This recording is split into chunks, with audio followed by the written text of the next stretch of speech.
In the workplace, there will be times where it's necessary to take legal action against your employer.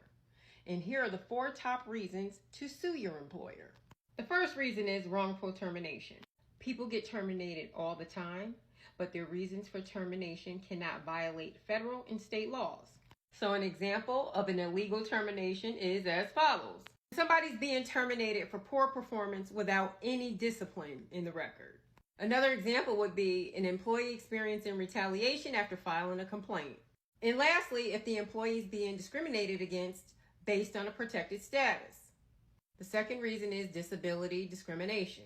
If you have a disability, the federal law protects your right to work. And under the law, employers must provide reasonable accommodations to ensure that you're able to perform your job successfully. There is not a one-size-fits-all accommodation, but some examples of accommodations include, but are not limited to, the following. Working from home, frequent breaks throughout the workday, the use of an ergonomic keyboard, a quiet space or a white noise machine, and if you run out of FMLA time or you don't qualify for FMLA, you can take leave as a reasonable accommodation under ADA. Now, the employer must engage in the interactive process with you to figure out what you need so you're successful when performing your essential duties. The only reason why an employer would not have to provide an accommodation is if they claim undue hardship. Now, they just can't say it. They have to prove undue hardship. 3 is unpaid wages. Your employer cannot dock your pay or refuse to pay you for hours worked. Anytime you're working or conducting workplace responsibilities or your employer is controlling your time, you must be compensated. Attending mandatory meetings or trainings, running errands for the workplace, being on call, or if they have you on hold waiting for an assignment. On hold meaning, say you want to leave town, but they're like, wait, I think we may have an assignment for you. Don't move. That's being on hold because you can't leave and go out of town until you find out if they do or don't have an assignment. The 4th reason is retaliation. Your workplace must be a safe environment. So if, ands, buts are supposed. Saying that, you have a right to report any activity that you feel that violates the law.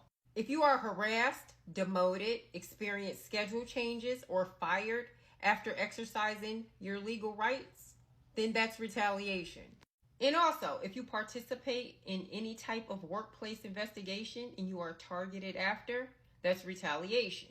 And honorable mention, age discrimination. Whoever said age ain't nothing but a number was not talking about the workplace. The law protects employees over age 40. If you are over 40 in the workplace and you're being treated differently, that violates the law. What does differently look like for those over 40? I've seen situations where an employee over 40 was treated as if they were incompetent all of a sudden. In the previous years there, they were excellent. They were rock stars. They did great work. But then all of a sudden, as they started to get a little older, they're treated as if they're inept. They don't know what to do anymore, and they have these severe memory issues. There are also stereotypes that employees that are older are difficult to work with because they're set in their ways. These are just a few examples of when to sue your employer, but there are many more. And if something doesn't feel right at work, look into it.